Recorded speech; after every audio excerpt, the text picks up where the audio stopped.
20 R&B.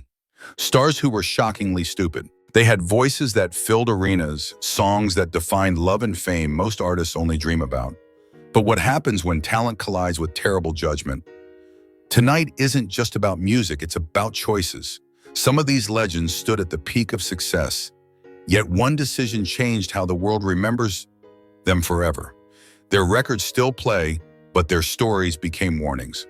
Before we begin, subscribe to Black Excellence Legends and stay with us until the end, because one name on this list may completely change how you view R&B history. And tell us in the comments, can greatness survive mistakes? Hank Ballard. Hank Ballard, born John Henry Kendricks, played a foundational role in shaping rhythm and blues during the 1950s, even though mainstream history often remembers his influence more than his career. As the lead singer of the Midnighters, Ballard recorded energetic, youth-driven songs that blended gospel phrasing with emerging rock rhythms. His most important contribution came in 1959 when he wrote and recorded The Twist. The record performed modestly on R&B charts, but when another artist later released a cleaner television-friendly version, the dance became a global cultural phenomenon. Ironically, the movement that reshaped popular culture carried Ballard's songwriting, yet did not carry his name to the same level of fame. This moment became a turning point. Instead of adjusting his image to a changing industry that increasingly favored broader audiences and media exposure, Ballard struggled with frustration. During the early 1960s, the music business demanded discipline, touring reliability, and careful public conduct.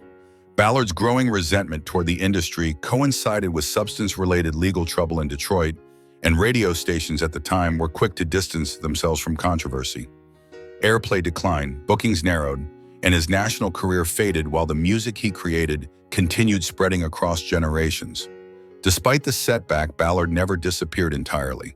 He continued performing in smaller venues and remained respected by fellow musicians who understood how much early rock and R&B owed to his writing. Decades later, his influence was formally acknowledged when he was inducted into the Rock and Roll Hall of Fame in 1990. The recognition confirmed what historians already understood: the dance craze that dominated early 1960s pop culture originated with him. His story is not simply about bad choices, but about how timing, image, and personal decisions intersect in entertainment. Talent opened a door for Hank Ballard, yet maintaining opportunity required adaptability he struggled to embrace. There is a human lesson here. Recognition does not always arrive when the work is created, and bitterness can quietly consume the artist who feels overlooked. Ballard's legacy teaches that creative contribution may outlive personal disappointment, and that perseverance and humility often matter as much as innovation in preserving a career. Ike Turner. Ike Turner was one of the most technically skilled musicians of early rhythm and blues long before his personal life overshadowed his achievements. As a pianist, bandleader, arranger, and producer, he helped pioneer a sound that bridged post-war R&B and what later became rock and roll. His 1951 recording Rocket 88, made with Jackie Brenston and his band, is widely cited by music historians as one of the earliest rock and roll records. Turner's musical instincts were precise. He understood rhythm structure, studio layering, and arrangement at a time when recording technology itself was still developing.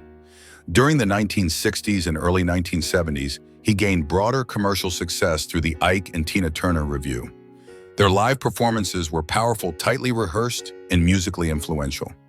However, behind the stage success, serious personal problems developed. Documented accounts, including court records and Tina Turner's later testimony, revealed abuse and control within the relationship. At the same time, cocaine addiction worsened his behavior and destabilized his professional life. The turning point came in 1976 when Tina Turner left the marriage following a violent incident.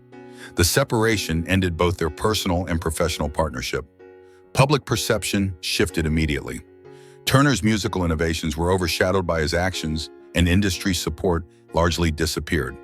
While he continued recording and eventually received later career recognition, including induction into the Rock and Roll Hall of Fame with Tina Turner in 1991, his reputation never recovered to its earlier standing. Ike Turner's life illustrates a difficult truth: artistic ability cannot protect a person from the consequences of personal conduct. His contributions to modern music remain historically important, yet they coexist with the harm he caused. The lesson is not about erasing history, but understanding it fully. Talent can create influence, but character determines legacy. His story reminds us that accountability matters and that greatness in art loses meaning when respect for others is abandoned. James Brown. James Brown earned the title the hardest working man in show business through relentless discipline and unmatched stage precision. Beginning in the 1950s, he transformed rhythm and blues into something sharper and more rhythmic, eventually laying the foundation for funk music. Songs such as Papa's Got a Brand New Bag and I Got You, I Feel Good reshaped how musicians approached groove and rhythm. By the late 1960s, his emphasis on syncopated beats influenced future generations from Prince to early hip-hop producers. Brown's concerts were famously rehearsed, his band tightly controlled, and his expectations uncompromising. On stage, he symbolized order, professionalism, and stamina. Off stage, however, his life followed a far less stable pattern. Years of stimulant and drug use affected his judgment and behavior. In 1988, a widely reported incident occurred when Brown entered an office building near his studio, carrying a firearm, believing people had used his restroom without permission. The situation escalated into a multi-state police pursuit. He was arrested and later sentenced to prison. For the public, the image of the impeccably disciplined performer collided with footage of chaos in a mugshot that circulated nationwide. Although he returned to performing after his release, the perception surrounding him had changed. Audiences still respected his musical achievements, but the myth of invincibility had disappeared. Brown's life became a complicated mixture of innovation and self-inflicted setbacks.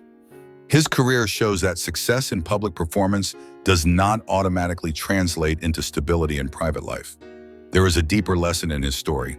Extraordinary work ethic can build a legacy, yet personal care and self-control are equally necessary to protect it. James Brown's influence on music remains enormous, but his experiences remind us that discipline must extend beyond the spotlight. True greatness requires not only talent and effort, but also the ability to safeguard one's own well-being and judgment. Jackie Wilson. Jackie Wilson was one of the most electrifying performers of the late 1950s and early 1960s. Nicknamed Mr. Excitement, he combined powerful vocals with acrobatic stage movement, performing spins, splits, and high notes that thrilled audiences. Hits like Lonely Teardrops and Your Love Keeps Lifting Me Higher and Higher helped bridge gospel intensity with pop accessibility, influencing later entertainers including Michael Jackson. Wilson's ability to sing with both technical control and emotional urgency made him a key transitional figure between early R&B and modern soul. Yet his demanding career schedule placed enormous strain on his health.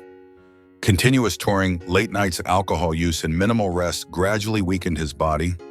Medical warnings reportedly went largely unheeded, and his physical condition deteriorated despite his outward energy on stage. On September 29, 1975, while performing in New Jersey, Wilson collapsed mid-song after suffering a massive heart attack. The audience initially believed the fall was part of the act, a reflection of how theatrical his performances had always been. He never fully recovered. Wilson spent nearly 9 years in a semi-conscious condition before his death in 1984.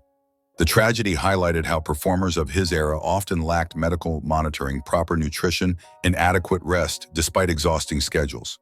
His voice continued to inspire musicians long after his stage career ended, but his life also became a warning about physical neglect.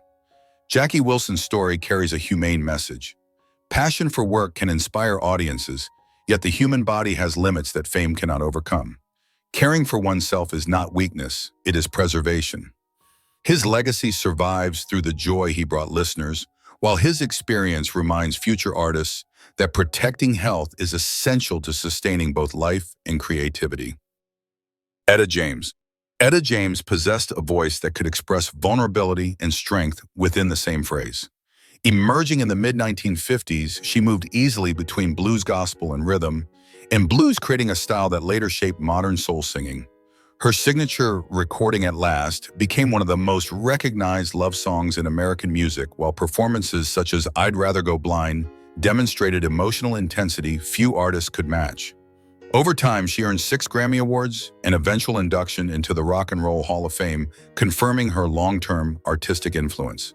Behind the power of her performances, however, was a life marked by personal struggle. Raised in unstable conditions during childhood, she carried emotional scars that later contributed to heroin addiction. During the late 1960s and 1970s, dependency disrupted recording sessions, tours, and professional relationships. Arrests and court-ordered rehabilitation were documented events, not industry rumors, and they cost her valuable career years when her voice was still at its peak condition. Unlike many artists whose careers ended permanently after similar setbacks, James eventually regained stability. By the late 1980s and 1990s, she returned to recording and performing, earning renewed critical acclaim and additional awards. Her comeback showed that recovery could coexist with accountability and effort. She did not erase her past, but she acknowledged it publicly and continued creating music with maturity and perspective. Her story offers a human lesson beyond celebrity history. Extraordinary talent alone cannot shield a person from pain or dependency, yet change remains possible when honesty replaces denial. Etta James left behind recordings that still resonate because listeners recognize real emotion in her voice. She reminds us that strength is not defined by never falling, but by choosing to stand again and rebuild when circumstances allow a second chance. David Ruffin. David Ruffin became one of the defining voices of the 1960s soul music as the lead singer of The Temptations. His gritty, expressive delivery turned songs like My Girl into international successes and helped establish the distinctive Motown sound. Ruffin's voice carried urgency and warmth, at the same time making him central to the group's popularity during its most successful period. Records featuring his lead vocals sold millions and elevated the ensemble to global recognition. Success, however, created pressure that Ruffin struggled to manage. As fame increased, his behavior changed. Reports from fellow group members and management describe missed rehearsals, late arrivals, and demands for special treatment, including requests for separate transportation and individual billing above the group name. At the same time, cocaine use affected his reliability and decision-making. These problems disrupted the precise coordination required for a vocal group whose reputation depended on consistency. In 1968, Motown executives made the difficult decision to remove him from the group. Although he later achieved several solo successes in the early 1970s, he never regained the stability or prominence he once enjoyed. Financial difficulties and continued substance problems followed, and he died in 1991 at the age of 50. Ruffin's life illustrates how gradual choices can reshape a career. His talent remained unquestioned, but cooperation and discipline proved equally important. The lesson is compassionate as well as cautionary. Artistic ability may open opportunity, yet maintaining relationships and personal balance keeps it alive. His voice still defines an era, reminding listeners that greatness can coexist with vulnerability, and that humility often protects success more effectively than confidence alone. Frankie Lymon. Frankie Lymon became famous before he was old enough to understand what fame required. In the mid-1950s, he fronted the group Frankie Lymon and the Teenagers and helped record Why Do Fools Fall in Love, a song that crossed racial audiences and helped shape early rhythm and blues and teenage pop. He was only 13 years old, yet his clear, youthful voice made him one of the first black teen idols in American music. The sudden success placed him into adult recording studios, touring circuits, in business environments far beyond a child's emotional preparation. As adolescence changed, his voice record sales declined almost overnight. The industry that had promoted him offered little protection or guidance during that transition. Without a stable support system, Lymon struggled to adapt to a new musical identity. Exposure to nightlife culture and poor supervision led to substance abuse at a very young age. Attempts to continue as a solo artist failed to recreate his early success, and financial management problems left him unstable despite his historic achievements. By his early 20s, he was battling addiction and legal troubles. In 1968, at just 25 years old, he died from a heroin overdose. His brief life became one of the clearest examples of how early celebrity can overwhelm personal development when boundaries and mentorship are missing. Frankie Lymon's story is not simply about bad decisions. It is also about the responsibilities surrounding young performers. Talent brought him attention, but he lacked the protection necessary to navigate adulthood in public view. The humane lesson is clear: children in entertainment need guidance as much as opportunity. His music still carries joy and innocence, reminding listeners that success should never come at the cost of a young person's well-being. Sly Stone. Sly Stone was more than a performer. He was a creative innovator who reshaped the sound of popular music in the late 1960s. As the leader of Sly and the Family Stone, he blended soul-funk rock and psychedelic influences into a unified style that appealed to diverse audiences. Songs like Dance to the Music and Everyday People promoted unity and optimism, and the band's appearance at major festivals symbolized cultural change during a turbulent era. His arrangements emphasized rhythm, layered instrumentation, and shared vocals, influencing future funk artists and eventually hip-hop producers. At the height of success, however, stability weakened. As pressure increased, Stone developed severe substance dependency, including cocaine and PCP. Musicians and promoters reported missed concerts, delayed rehearsals, and unpredictable appearances. Audiences often waited uncertainly to see if the band would perform. Over time, trust between collaborators eroded, and the group disbanded during the mid-1970s. His later recordings reflected isolation rather than celebration. Instead of building on his groundbreaking influence, his public presence faded while others carried forward the musical ideas he pioneered. Decades later, his contribution to modern rhythm and groove remained widely recognized, even though his personal life had become distant from the spotlight. Sly Stone's experience shows how creative vision alone cannot sustain a career without stability. Innovation opened extraordinary opportunities, yet consistency preserves them. His life also encourages compassion. Artists who inspire audiences may quietly struggle beyond the stage. The enduring message is that caring for mental and physical health protects creativity, ensuring that artistic brilliance can continue instead of becoming a memory. Bobby Womack. Bobby Womack was one of the most emotionally expressive figures in soul music, respected not only as a singer, but also as a songwriter and guitarist. Beginning his career performing gospel with his brothers, he later moved into rhythm and blues and became closely associated with Sam Cooke, who mentored him and helped introduce him to the wider music industry. Womack wrote and performed songs filled with conversational phrasing and personal storytelling, eventually creating classics such as Across 110th Street. His musical sensitivity allowed him to remain relevant across decades, influencing artists far beyond his generation. However, his life changed dramatically in 1964, following Sam Cooke's sudden death. Only a few months later, Womack married Cooke's widow, Barbara. While the decision was legal, it was deeply controversial within the music community and among fans. Many perceived it as a violation of trust toward the man who had guided his career. Radio stations reduced airplay, audiences reacted negatively at concerts, and his reputation suffered severe damage almost immediately. The reaction was not simply gossip. It affected bookings and professional relationships across the industry. Despite the backlash, Womack did not disappear. During the 1970s, he rebuilt his standing through persistence and undeniable musical ability, recording respected albums and regaining critical appreciation. Yet the earlier decision remained part of his public image, showing how personal actions can overshadow artistic skill. His story highlights a broader lesson about responsibility. Talent can earn admiration, but character shapes long-term respect. Womack's later work demonstrated resilience, and he eventually regained recognition for his contributions. The humane takeaway is that individuals can grow after mistakes, yet some consequences cannot be erased entirely. His music continues to resonate because listeners hear honesty in his voice, reminding us that creativity and human imperfection often exist side by side. Wilson Pickett. Wilson Pickett delivered one of the most powerful voices in Southern soul music. Nicknamed the Wicked Pickett, he combined gospel-rooted intensity with driving rhythm, creating songs audiences felt physically as well as emotionally. Recordings such as In the Midnight Hour and Mustang, Sally sold millions and helped define the energetic style associated with the 1960s soul movement. His performances were raw and forceful, establishing a sound that influenced countless singers who followed. Yet the same volatility that fueled his stage presence sometimes appeared in his personal life. Over the years, alcohol use and impulsive behavior led to legal troubles and strained professional relationships.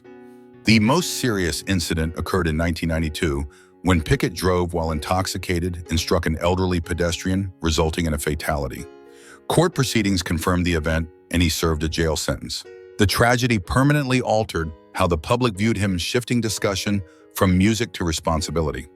After his release, he continued performing and recording, but opportunities were reduced, and his career never regained its earlier momentum. Health problems also increased with age, and the intensity that once energized crowds gradually softened. Pickett's life demonstrates how quickly a single reckless action can overshadow decades of achievement. His recordings remain essential to American music history, yet his story reminds audiences that influence carries obligation. The humane lesson is clear: success does not remove accountability. Choices made off stage can affect not only a career, but also other lives. Remembering his artistry alongside this reality encourages both appreciation for the music and awareness of the consequences that accompany personal decisions. Donny Hathaway. Donny Hathaway was regarded by musicians as a musician's musician. Classically trained and deeply rooted in gospel tradition, he approached soul music with unusual harmonic sophistication. Songs such as A Song for You, The Ghetto, and his duets with Roberta Flack blended jazz structure, orchestral arrangements, and heartfelt vocals. His recordings were not simply performances. They were carefully constructed pieces of musical architecture. Many later R&B vocalists and producers cited him as an influence because he demonstrated that emotional expression and technical precision could coexist. Behind the beauty of his work, however, Hathaway struggled with serious mental illness. He was diagnosed with paranoid schizophrenia, a condition that caused delusions and auditory hallucinations. During the 1970s, long-term treatment options and public understanding were limited. Rather than pausing his demanding schedule, he continued recording and traveling, which intensified his psychological stress. Friends and collaborators later described episodes in which fear and confusion interfered with rehearsals and daily life. In January 1979, while staying in a New York hotel during recording sessions, Hathaway experienced a severe mental health crisis and fell from a 15th floor window. He was 33 years old. His death was not the result of scandal or criminal activity, but the tragic culmination of untreated illness overwhelming a gifted artist. Hathaway's story carries a compassionate lesson. Genius alone cannot protect someone from medical conditions, and silence about suffering can be dangerous. Today, his recordings still resonate because listeners sense genuine feeling in every note. Remembering him fully means acknowledging both his musical brilliance and the importance of mental health care. His legacy encourages empathy. Supporting people during hardship can preserve not only careers, but lives. Arthur Conley. Arthur Conley appeared poised to become one of soul music's defining voices in the late 1960s. Discovered and produced by Otis Redding, he recorded Sweet Soul Music in 1967, a song that celebrated the entire rhythm and blues movement while achieving major chart success. The record's energetic delivery and celebratory lyrics placed him at the center of a growing cultural moment, and industry observers expected a long, visible career. Then tragedy disrupted his path. Later that same year, Otis Redding died in a plane crash. Beyond losing a collaborator, Conley lost a mentor who provided guidance and professional stability. The event deeply affected him emotionally. Rather than rebuilding his career within the American industry, he became increasingly distrustful and withdrew from public attention. Heavy drinking followed, and his professional relationships weakened. In a surprising decision, Conley left the United States and relocated to Europe, eventually settling in the Netherlands. He changed his name to Lee Roberts and performed quietly in smaller venues, intentionally avoiding the level of fame he once experienced. While some admired his escape from pressure, it meant surrendering the broader influence and recognition he had nearly achieved. His story shows that careers can fade not only through scandal, but through emotional exhaustion. Grief and disillusionment can affect judgment as powerfully as external conflict. The humane message is thoughtful success does not always bring peace, and mental well-being matters as much as opportunity. Arthur Conley reminds audiences that artists are individuals first, and caring for emotional health is essential for sustaining both life and creativity. Rick James. Rick James entered the music world with unmistakable personality and sound. In the late 1970s, he introduced what he called punk funk, blending heavy bass lines, dance rhythms, and bold stage energy. Records like Super Freak and Give It To Me, Baby became major hits and helped define the musical atmosphere of the era. His concerts were theatrical, energetic, and highly influential, inspiring later funk pop and even hip-hop artists. For a time, he was not just popular, he was culturally unavoidable.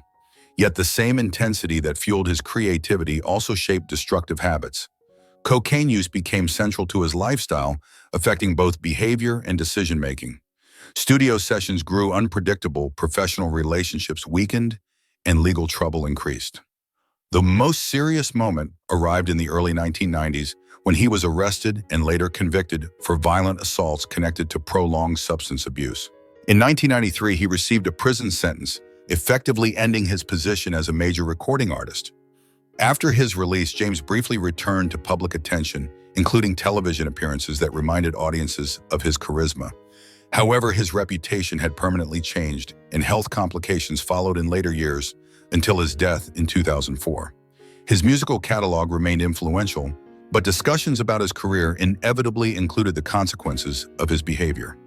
Rick James's life demonstrates how talent and excess can collide. Creativity brought him admiration, yet lack of restraint undermined his stability. The human lesson is straightforward: freedom without responsibility becomes self-destructive. His music still energizes listeners, but his story encourages reflection that success must be balanced with accountability to endure. Clyde McPhatter. Clyde McPhatter was one of the foundational voices of early rhythm and blues, and a key architect of vocal harmony groups that later shaped soul music. As the original lead singer of the Drifters, his soaring tenor introduced a gospel-influenced style that influenced countless performers who followed. Songs such as Money Honey demonstrated his expressive delivery and set a standard for emotional vocal performance. Many later artists acknowledged that his phrasing and tone helped define the direction of male R&B singing. Despite his influence, McPhatter struggled with pressure and insecurity. A period of military service interrupted his rising career momentum, and upon returning, he found the music landscape changing quickly. Rather than adapting smoothly, he faced emotional difficulty and increasingly relied on alcohol as a coping mechanism. Over time, dependence affected his reliability. Missed performances, inconsistent appearances, and declining professionalism damaged his reputation with promoters and record labels. By the late 1960s, his opportunities narrowed significantly, and he often performed in smaller venues for limited income. Financial hardship followed despite the enormous influence of his earlier recordings. In 1972, he died at the age of 39 from complications related to alcoholism, leaving behind a legacy larger than the recognition he received during his lifetime. McPhatter's story offers a thoughtful reminder. Influence and stability do not always arrive together, and emotional well-being is as important as talent. His voice helped shape modern soul music, yet his personal struggles limited the rewards he experienced. Remembering him encourages compassion and awareness that artists need support systems, not only applause, to sustain both career and life. R. Kelly. R. Kelly once stood among the most commercially successful figures in modern rhythm and blues. During the 1990s and early 2000s, he wrote, produced, and performed numerous chart-topping records, blending gospel-influenced melodies with contemporary R&B production. Songs such as I Believe I Can Fly crossed multiple formats, reaching pop and adult audiences while earning Grammy awards. His catalog sold an estimated tens of millions of records worldwide and influenced a generation of vocalists and producers. However, alongside his musical success, serious allegations followed him for many years. Rather than resolving controversies early or stepping back from public life, he continued recording and performing while legal cases developed. Investigations and testimony eventually revealed patterns of manipulation and exploitation confirmed in court proceedings. In 2021, he was convicted in federal court on racketeering and sex trafficking charges, and in 2022 he received a 30-year prison sentence, effectively ending his recording career in public presence. The contrast between achievement and consequence became unavoidable. Radio promotion disappeared. Industry partnerships ended, and discussions of his music now exist alongside the legal findings. His case illustrates how accountability ultimately outweighs fame. Talent and commercial success provided opportunity, but actions determine the final legacy. The broader lesson is not about erasing artistic history, but understanding responsibility. Creative ability cannot excuse harm, and influence carries ethical obligations. Remembering the full story encourages respect for victims and reinforces that integrity must accompany success for it to endure. KCI Cedric Haley. Cedric C. Haley rose to prominence in the early 1990s as the lead singer of the group Jodeci and later as half of the duo KCI and JoJo. His powerful church-rooted vocal style helped define a more emotional and raw direction within contemporary R&B. Songs like Come and Talk to Me, Forever My Lady, and later the duet All My Life achieved major commercial success and became staples of the era's radio playlists. His passionate delivery and live performances made him one of the recognizable male voices of his generation. With success came intense touring schedules and constant public attention. Over time, alcohol abuse began to affect his reliability and performance consistency. Concert recordings and public appearances revealed slurred vocals and missed lyrics, leading promoters and audiences to question his professionalism. These were not isolated incidents, but recurring problems that slowed career momentum and reduced opportunities. In later years, Haley acknowledged his struggles and entered recovery efforts, attempting to restore both health and reputation. His voice remains respected among fans and fellow musicians, and he has continued occasional performances while emphasizing personal stability. His experience offers a practical lesson. Talent may create popularity, but discipline sustains it. Public careers depend on trust, and maintaining well-being is part of professional responsibility. KCI's journey shows that confronting personal challenges openly can begin rebuilding credibility. Growth is possible when accountability replaces denial, reminding audiences that artists like anyone else must care for themselves in order to preserve the gifts they share with others. D'Angelo. D'Angelo emerged in the mid-1990s as one of the defining voices of neo-soul, a movement that brought live instrumentation and classic groove back into contemporary R&B. His debut album, Brown Sugar 1995, introduced a sound rooted in gospel phrasing, jazz harmony, and organic musicianship. The follow-up, Voodoo 2000, debuted at number 1 on the Billboard 200 and earned a Grammy Award, confirming him as a central creative figure rather than just a commercial performer. Musicians admired his layered arrangements and attention to rhythm, and many later artists adopted similar approaches to songwriting and production. Yet success created a different kind of pressure. The video for Untitled How Does It Feel made his image as famous as his music, something he openly expressed discomfort with. Rather than embracing celebrity attention, he withdrew from public life. Isolation gradually led to alcohol and substance problems that disrupted his creative discipline. In 2005, a DUI and drug possession arrest in Virginia shocked fans and revealed how far he had drifted from his earlier focus. For nearly a decade, he released no new albums, forfeiting the prime years of his career. When he returned with Black Messiah in 2014, critics praised the work, proving his artistic ability had never disappeared.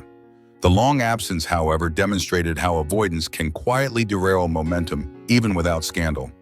D'Angelo's story suggests that artistic identity can be fragile when public image overtakes personal comfort. The human lesson is thoughtful, creative people need space and support as much as applause. Protecting mental balance is essential to sustaining inspiration. His journey reminds audiences that stepping back to heal can be as important as stepping forward to perform. Jaheim. Jaheim rose to popularity in the early 2000s with a voice that contrasted sharply with polished, pop-styled R&B. His rough, soulful tone and emotionally direct lyrics are connected with adult audiences seeking authenticity.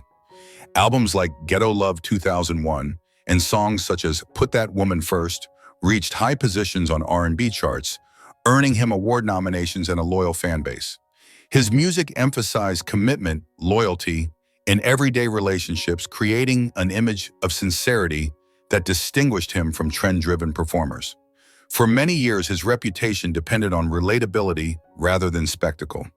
That image changed dramatically in 2021 when authorities in New Jersey responded to reports at his residence. Investigators found numerous dogs living in severely neglected conditions, some confined without proper care. Police reports and subsequent charges confirmed animal cruelty allegations, and public reaction was immediate. Radio support decreased, appearances were canceled, and discussion of his career shifted away from music toward responsibility. Unlike controversies rooted in artistic disagreements, this situation affected how audiences interpreted his message. Fans who associated his songs with compassion struggled to reconcile the reports.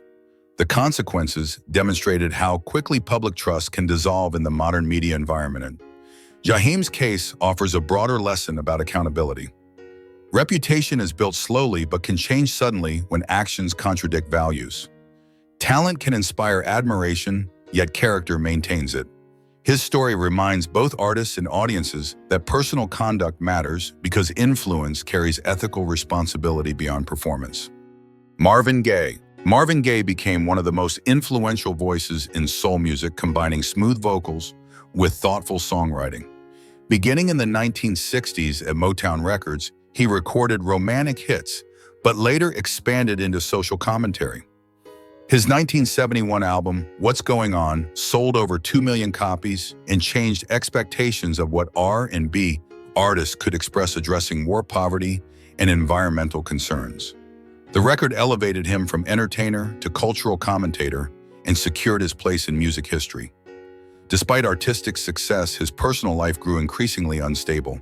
He struggled with long-term cocaine addiction that fueled anxiety, erratic behavior, and prolonged absences from recording. Financial decisions worsened his situation. By the late 1970s, he owed the Internal Revenue Service more than $600,000 in unpaid taxes. To avoid legal consequences, he left the United States and lived in Europe for a period, relying on friends while attempting to recover both creatively and financially. A comeback arrived with Sexual Healing in 1982, earning Grammy Awards and restoring his chart presence. However, underlying conflicts remained unresolved. Returning to Los Angeles, he moved into his parents' home despite a history of tension with his father. On April 1, 1984, during a domestic argument, he was fatally shot one day before his 45th birthday. Marvin Gaye's life illustrates how internal struggles can overshadow public triumph. His music spoke about healing and compassion, yet he faced personal battles he could not overcome. The lesson is humane and reflective. Emotional health requires attention just as much as creative work. His songs continue to comfort listeners, reminding us that even admired figures need support and understanding beyond applause. Teddy Pendergrass. Teddy Pendergrass rose to prominence in the early 1970s as the powerful lead vocalist of Harold Melvin and the Blue Notes before launching a successful solo career. His deep baritone voice and passionate delivery turned songs like Love TKO and Close the Door into defining romantic ballads. By the late 1970s, his albums achieved platinum sales and his concerts attracted devoted audiences. He became one of the most recognizable male R&B performers of his era, known for commanding stage presence and emotional intensity. At the peak of his popularity, his life changed abruptly. On March 18, 1982, he was involved in a high-speed automobile accident in Philadelphia that left him paralyzed from the chest down. The injury ended his physically dynamic performances and required years of rehabilitation. Instead of withdrawing permanently, he adapted. He returned to recording in the mid-1980s, demonstrating determination even while facing medical challenges and reduced mobility. His career afterward required reinvention. Touring became limited, medical expenses increased, and public attention shifted from performance to perseverance. Although later controversies complicated his public image, he remained respected for resilience and musical contribution. He continued recording and speaking publicly about overcoming adversity until his death in 2010 at age 59. Pendergrass's story offers a meaningful perspective. Success can change instantly, and strength is measured not only by achievement, but by response to hardship.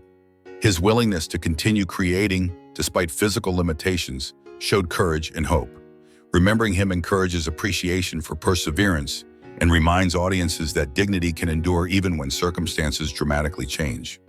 These stories show something deeper than scandal. Fame gives opportunity, but character protects it.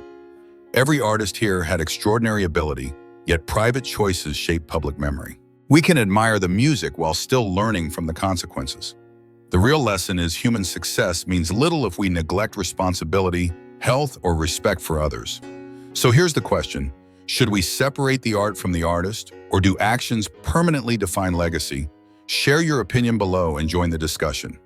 If this video made you think, support Black excellence legends by liking, subscribing, and leaving a comment.